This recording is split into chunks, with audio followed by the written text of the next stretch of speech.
Is your VW Golf key fob not working? A dead battery is the most common cause, especially for 2010 to 2017 models. The process is straightforward. You'll need a CR2032 battery and a plastic pry tool. A guitar pick works too. First, locate the emergency key slot and remove the metal key. Use the pry tool to carefully open the key fob case along the seam. Avoid using metal tools to prevent damage.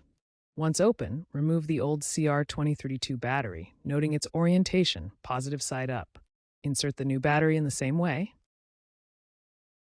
Snap the case back together and test the remote functions. Lock and unlock. If your remote still doesn't work after replacing the battery, first double-check that the battery is correctly installed and the contacts are clean. Improper reassembly can also cause issues with the remote.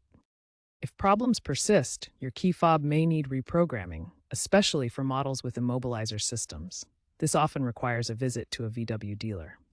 Remember, battery replacement fixes about 80% of issues, but underlying transponder or circuit problems need professional help. Prevent future issues by replacing the battery every 1 to 2 years and consider a waterproof case, especially if you live in a humid environment.